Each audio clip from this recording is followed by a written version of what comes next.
What's up, Pandas? Peter Von Panda here. Hey, just bought myself this Chef's Limited French press. You know I like coffee, and you know I'm getting into French presses, so I like having them everywhere I am. Home, office, vacation, wherever it may be. And so I got this one, and I am going to unbox it here. The French press is fantastic for really making a cup of coffee your way.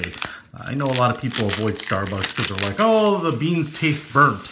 And they're like, oh, I really miss caribou, or what have you. Well, don't fret, make your own. It's really simple, and this is just a great way to not only see your cup of coffee getting brewed, but you can certainly make it to your liking.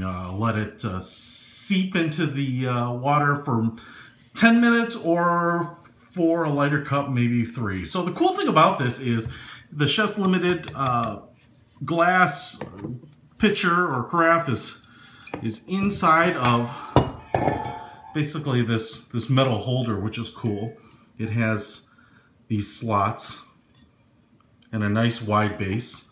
Looks like stainless steel. Sturdy little handle on the end here. Kind of all bent metal.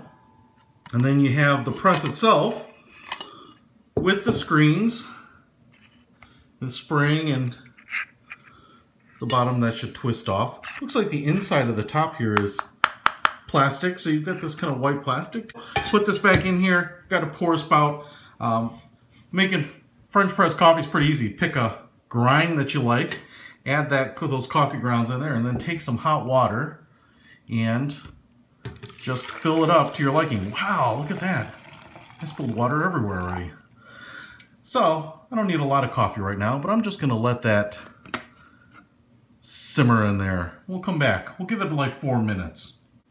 Once you've let it brew to your liking, just go ahead and slowly push down on the plunger up here and move that screen to push those coffee grounds all the way to the bottom. I usually do it dramatically slow.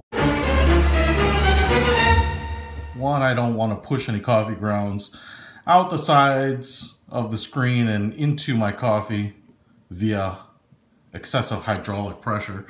And then the top will sit right there flush with the lid. Your nice spout here. You can pour yourself a cup of joe. This thing is about 1 liter, so you can make yourself as much or as little coffee as you like. But you certainly have enough to share with friends after dinner or after a meal, or just for you and your significant other during a breakfast. And oh man, that smells good. Oh yeah. Pretty good. Good to the last drop. So, make a cup of coffee at home. Make yourself a few cups of coffee and see the whole process. Don't use those individual serving coffee cups. Brew it to your liking with Chef's Limited French Press Coffee Maker. Peter Von Panda. Out.